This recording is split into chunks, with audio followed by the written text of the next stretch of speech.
Molweni Quintessentials, welcome to another installment of the Kazimla PR Academy. Today I want to talk about the importance of sourcing reputable suppliers because honestly, it's make or break for your business if you don't have the right suppliers. Usually, most of the time, most of us, when we are sourcing suppliers, it's on good faith, or when we are onboarding suppliers as solo entrepreneurs, as lifestyle entrepreneurs, even performance-based entrepreneurs, it's based on good faith. Ideally, you should be requesting portfolio of evidence. If you are sourcing your suppliers from other colleagues, then that endorsement usually will suffice because they've worked with other people, they've produced a quality product, and you can rest assured that the same will be true for you. But in certain situations, if not most situations, you only really discover how you work with other people through experience. You're only ever really going to know how a specific supplier works through the actual delivery process of the work. Can they actually do the work that you have requested them to do? And there's no way of knowing until you get into a relationship with them. But there are certain things that you can look out for that are red flags. But by the time the red flags are flagging, you're already knee deep into a project and you really need to have some form of a backup plan to circumvent brand reputational damage on your side. Because if a supplier is not delivering, it's impacting directly on your image. It's on your brand because the client doesn't have a relationship with your supplier. You are the face, you are the brand. So you have to manage your networks and the people that you work with and ensure that they produce a quality product so that they are not defaming you in front of your paying clients. And in as much as the adverse is true, like having bad suppliers can really ruin your reputation and cost you relationships with clients, having reputable suppliers is able to catapult your business to greater heights. I have the best graphic designer. If I provide a brief for her, I give it to her, she does her creative thing, it's done, it's perfect. Usually on the first go, the only changes that are coming are usually just comments from the clients in terms of text and things of that nature. But she's really good, she's really quick, and she's been able to elevate my business. As a result, I'm able to work with international clients because the quality of work that she produces is of global standards. So you want to align with suppliers that have similar values to you, that can produce, that have a work ethic, that take themselves seriously. Because if they take themselves seriously and their business seriously, they'll be able to take your business seriously because it's at the end of the day, it's their livelihood when all is said and done, really. It's a financial ripple effect on both sides. So it's a bad ripple effect if your supplier is not producing because you're losing clients, your brand is in the gutter, there's brand erosion from that perspective. But if your supplier is able to produce a good product, it's a financial ripple effect. You are getting more clients. Your client is using word of mouth to endorse you, to get more work because you are performing and you are meeting the requirements of the scope of work. So I'm going to list 3 suppliers that one needs to be aware of, 3 red flags in a supplier, so they can either take the persona of these 3 or they can have certain characteristics that I'm listing from these 3. But there are major red flags that you need to avoid when you are sourcing suppliers to work with. The first one is the ghoster. And the ghoster is slow to respond, very casual, no sense of urgency, just coasting through life. We are in business. There is a specific decorum and professionalism that you as the service provider is expecting from your supplier.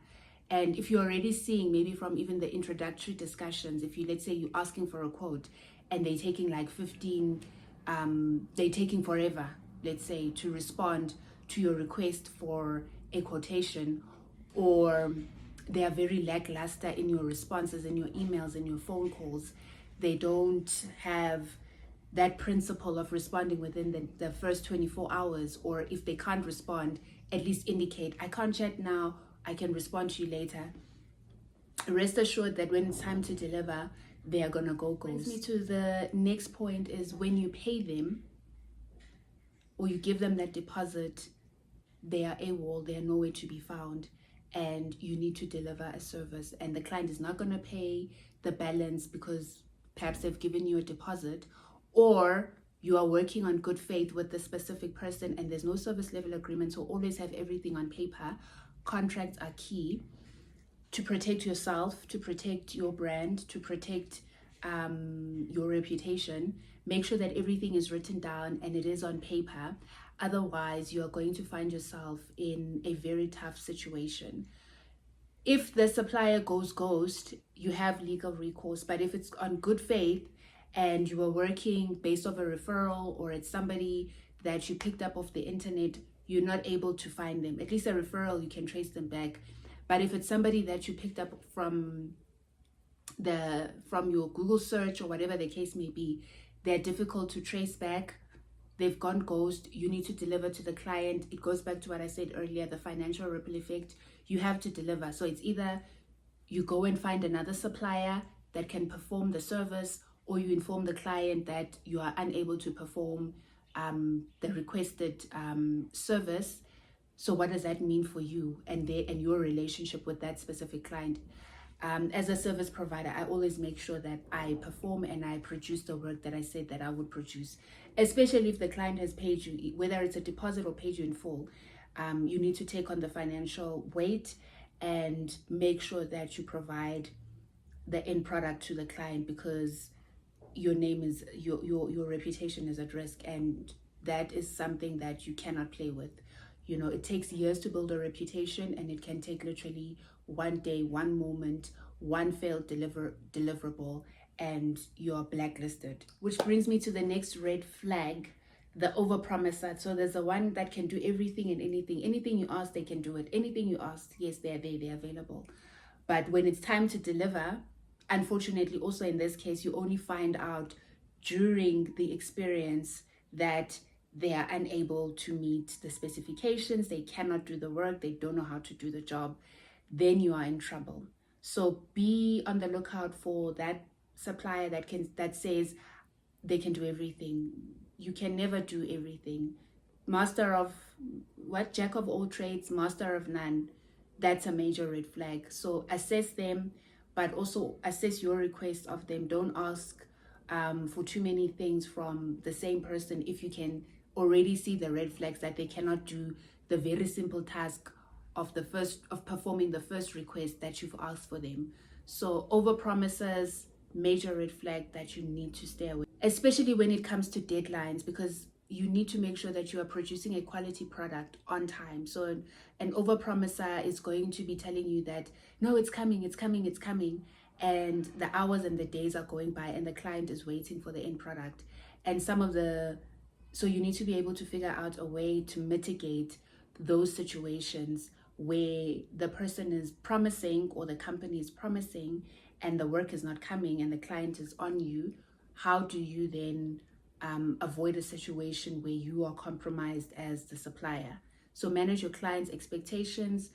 And I think when you are working with suppliers, also never give them the deadline that the client has given you. So give yourself some room, some wiggle room to be able to work within a crisis situation, so that if you need to find a backup plan, there is time to find the backup plan. But sometimes real life happens, there's no time to source a new supplier, and the situation is what it is.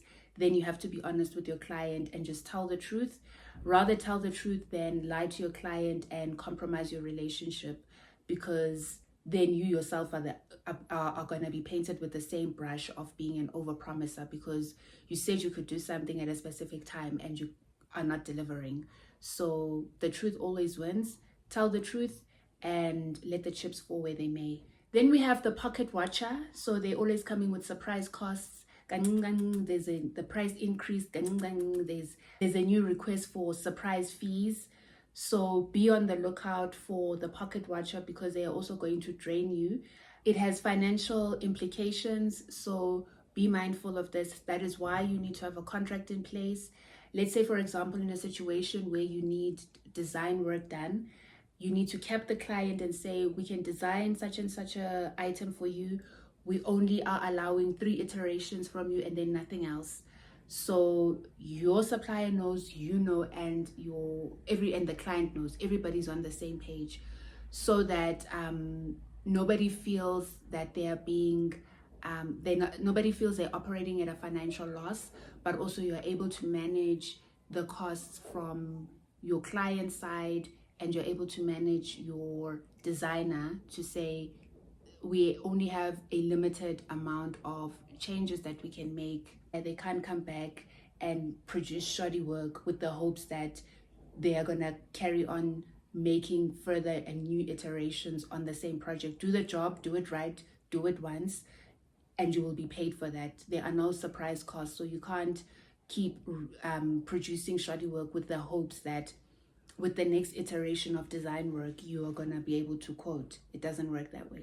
And then we have the zero accountability suppliers. So this could be all 3 of them that I've just mentioned, or it could just be one of them, or some of them can have this character trait where they just don't want to take accountability. You've overpromised, you haven't delivered, but you don't want to take accountability. You've ghosted, you didn't supply the products or the service, but you don't want to take accountability. You're a pocket watcher, you're checking for more coin, and you're producing shoddy work, low quality work, and you don't want to take accountability. You just don't want to take accountability for your wrong in the situation. That is a character flaw, unfortunately. That is a value issue, and that means that you can't work with a person like that. You can't even be in a relationship with a person that doesn't take accountability on a general Monday, Tuesday. So at work, it's even worse because the stakes are so much higher. Check out these red flags.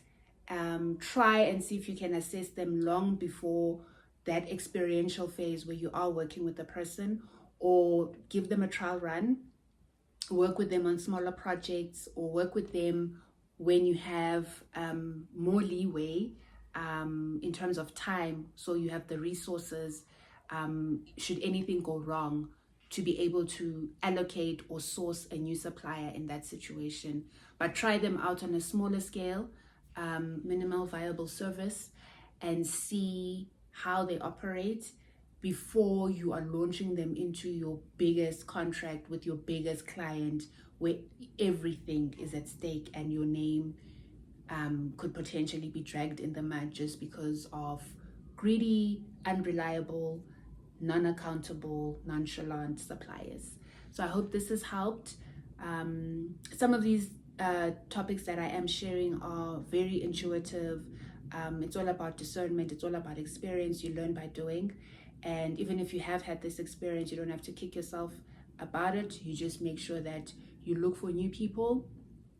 Eventually your people will find you, and when you have good people, pay them well and respect their time, respect them, respect their craft. I hope this video has been helpful. I'll see you in the next one. Ciao, Quintessentials.